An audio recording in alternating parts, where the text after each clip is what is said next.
Right. My apologies to those that were waiting for me. I had made myself a mental note and erased it, I guess, throughout the day. So sorry about that. This meeting can be called to order.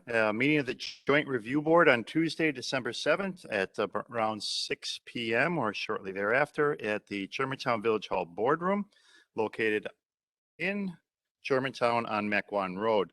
And this meeting has been given public notice in accordance with sections 19.83 and 19.84 of the Wisconsin statutes that in such form that will apprise the general public and news media of subject matter that is intended for consideration and action.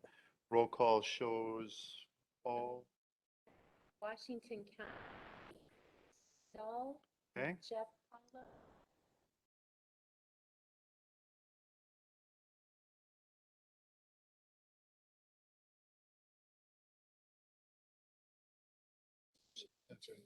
Okay. All right. Thank you. All right, very good. Then we'll go into the first item on the agenda, which is the approval of minutes from the March 30th, 2021 meeting. Do we have a motion? So moved. Motion, can I have a second, please? I can second that motion. Is there any discussion on the approval of the minutes from March 30th? There's no discussion. All those in favor, please say aye. Aye. Aye. Thank you. Next item on the agenda is public comment. If there's anyone in the audience or joining us via WebEx that would like to join in public comment, all I would ask is you state your name and your address for the record. Is there anyone wishing to state public comment for tonight's meeting? All right, then we'll go on to the next item, which is new business. New business item 1 is the review of the annual PE 300 reports and the performance and status of the tax incremental district number 6, number 7, and number 8. And to help us with that review and give us information, we do have representation from Ehlers with Phil. Great, thank you, Dean. You're welcome. I think this is hot, right? I just want to make sure the mic is. Yes. Okay, As long as great. the light Thank is you. off, you are on. All right, great. Thank you. So each of these are laid out exactly the same. I'm going to walk through them relatively quickly. And the first, just in each one of these, the first 2 pages is really a summary. The third page is a map. The fourth and fifth pages are the cash flow, and then the actual PE 300 report is on the very end of this. The PE 300 report is the annual report that gets filed by the community with the Department of Revenue. We use that as part of the basis for the filling out of our report as well. So I'll just walk through TID number 6 and then take questions on that and then move on to 7 if there are none. Tax increment district number 6 was created back in May 19, 2014 as a mixed use district. It's a district that when created had a value of 2.8 million approximately, $2.8 million when it was first created. The incremental value as of January 1, 2021 is $30.6 million. There is a positive fund balance, which is good news. This is a district that has taken a little bit of time to kind of work through, and we see all good coming out of this district going forward. With some of the development that I'll talk about in a little bit, we do project the closure of this district as early as 2030. The original projection was 2034. So some of the development that has been occurring in tax increment district number 6 is enabling that early closure. So there's a map. I apologize. I see it's upside down in the packet that has been attached. Where the real good news of recent is that in 2021, which would not have been part of that valuation that I indicated, there was another $10.3 million facility that was built that will ultimately increase that incremental value to about 41 million. We're going to jump to about 41 million. And what that'll do is provide a stronger cash flow in this district and enable the district to close out sooner. So what we're not doing is projecting new development. There is still room for development in TID number 6. We're not projecting any new development at this time. And we're, again, as usual, identifying the tax rate to be kind of flat over the life of the district. The second page of the cash flow kind of lays out what's occurring in tax increment district number 6. You can see that we have the revenue from the page before. We have a small amount of interest earnings. There's really one obligation that is outstanding that was taken out in 2014 that is going to be slowly paid back. There are some professional services costs, some administrative costs that are modest that are being charged back against the tax increment district. And really, if you look at the balances on the far right-hand side of the page, where it says annual, you can see that as early as 2023, once that new $10 million building hits, we're going to have revenues in excess of expenses annually of well over $200,000. That will enable the cumulative balance to build up into number 6. And again, what we're showing then is by 2030, we could see a closure for this district. It could be pushed even a year earlier with a modest amount of development occurring in tax increment district number 6. So good news here is that we're ahead of schedule now. If you recall from previous meetings, there had been periodic contributions that have been made by the developer to cover shortfalls. All of that has kind of gone away, and it's looking very strong from a cash flow perspective going forward in TID number 6. The last couple of pages in the packet are the PE 300 report. And again, the numbers that I just went through kind of tie back to that report, and then we enhance it with future development to get a better picture for what's happening in TID number 6. But really good news, and with the new development, able to push that closure 4 years earlier. Any questions on that from Anybody have any questions about TID number 6?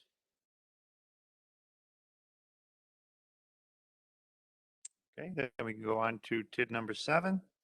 All right, TID number 7, really the JW speaker. Originally, that was the intent of TID number 7 to assist with their plans in the village. It was created back in 2017.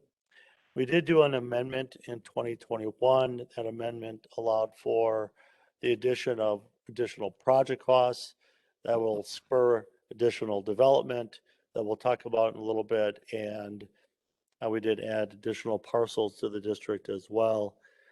We here had a base value of 9.6 million, 4.3 million of incremental value. That all came from the JW speaker development. At this point, there's a positive fund balance in this tax increment district that we continue to project. We have a project closure of 2031. The district could stay open much longer than that, 2039. But again, we're showing a closure. There's a lot to happen here yet from a development perspective. And so we're kind of early still in this tax increment district. The map that's been identified here is the map that shows the original existing area of the tax increment district, and then the area that has been added to the west to, again, accommodate some new development that is being proposed by Capstone Quadrangle in the business park. So we did include on the following page development assumptions. Again, we're projecting future development per development agreement with Capstone Quadrangle. They are projecting $61 million in development, with their first phase building occurring in 2022, about $14 million. Another development in 24 of about 22 million, and in 27 of 24 million that has been proposed by Capstone. There's, I know, ongoing discussion still with JW Speaker as to future plans for them, that have been kind of pushed out a number of years, but we're still reflecting them as part of this cash flow as well.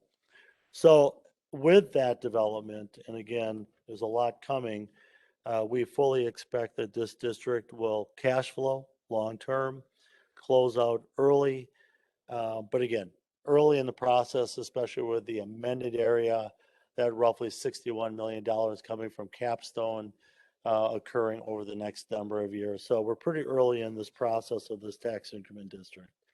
Again, we've included the PE 300 report here as well, which gives only a, it gives you a kind of a snapshot of what's occurred in 2020.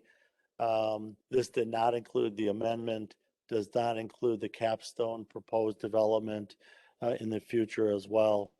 One last thing, there is a development agreement with JW Speaker to cover shortfalls that stayed in place. That's something we talked about at length with the village board when we went through the amendment. That doesn't naturally go away if they're bailed out by Capstone. So there is still a provision in the development agreement with JW Speaker that would require them to make shortfall payments if there are shortfall payments based on the original agreement with them. Okay. Any questions on TID number 7? Okay, then we can go on to TID number 8. Well, TID 8 has been very active from the day that this was put in place, and it was put in place, it seems like a while ago, but it was July of 2018. This is really the first spurred development that came out of this was Briggs and Stratton expansion, but there's been a lot of activity since that occurring. So this is a district that is very early on, but has had a significant amount of success. The base value, which was mostly farmland, was about $640,000. There's already $102 million of incremental value in that tax increment district, with more being built and on the way. So to say this district is well ahead of schedule is probably an understatement. It's probably more than double of where we expected it to be at this point. Fund balance is kind of an interesting thing here because there are bond proceeds that are identified in the fund balance, and we've pulled that bond proceed amount out. And there's a modest amount of year-end fund balance because there's only been one revenue collection year of increment. All the rest is really kind of bond proceeds or capitalized interest or bid premium that's in that fund that you see in the PE 300 report. So what we really see once you pull all the bond proceeds out is a small fund balance, positive fund balance in this tax increment district. Again, as projected, but there's a lot to happen here as well. Potential expenditures, future expenditures, potential new development. We're showing an early closure of 2032 here as well. There's a map again showing the location. I think everybody's aware, Holy Hill Road and US 41 on that corridor. From a projection beyond the $101 million that's out there, we are showing only one other development, the dielectric development in 2022 at $5 million. Again, here there is some room for future development to occur that we're not showing as part of this overall cash flow. That generates, you can see, about almost $2 million of increment that'll come into this tax increment district to help pay for existing obligations that have been taken out and potential future obligations that may be needed to support this area, utility, road work, those kind of things in the future. But really, this district is really off to a great start, way ahead of schedule, and we think we'll have a very strong cash flow going forward. Again, I'll just hesitate or just caution you on if you're looking at the annual report, because the PE 300 report shows $5.6 million in this fund balance. But again, in reality, that's mostly bond proceeds at this point. It's much smaller than that. We'll get a better shot, a snapshot of this next year once all that kind of filters through the system and gets spent on the actual capital projects it was borrowed for. So again, great news on all three of the districts, really all ahead of schedule, all at least at this point scheduled to close early, all around 2030 or so, 2030 to 2034, and with some new development, maybe earlier than that as well. So questions on to date and all? Anybody have questions on to date? Okay, no questions. Thank you, Phil, for those reports and good news. The next item under new business then is a approved resolution for acknowledging the filing of the annual reports in compliance with annual meeting requirement, and that would require a motion. So moved. Okay. Motion, Second, can I have a second? second, Motion made and seconded. Is there any discussion on the motion to approve the resolution acknowledging the filing of annual reports in compliance with annual meeting requirements? There's no discussion. All those in favor, please say aye. Aye. aye, Okay. Is there any opposed? None opposed. Motion carries. That then takes us to the schedule for the next meeting. Opposed on that? Is it going to be 6 months?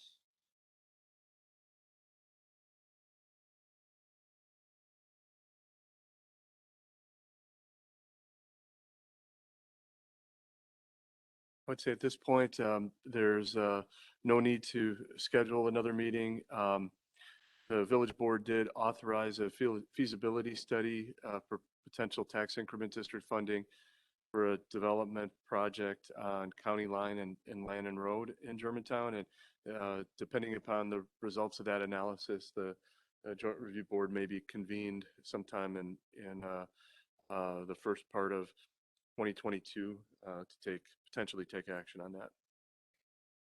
All right, if that is all for item number 2 and what's on our agenda, does anybody have anything else they'd like to bring forward? Not, we can be adjourned. Thank you all for coming tonight. Thank you all for watching. And once again, I apologize for being late. Hopefully I didn't ruin anybody's plans that they had made shortly after this meeting, but thank you all for participating. Have a good night.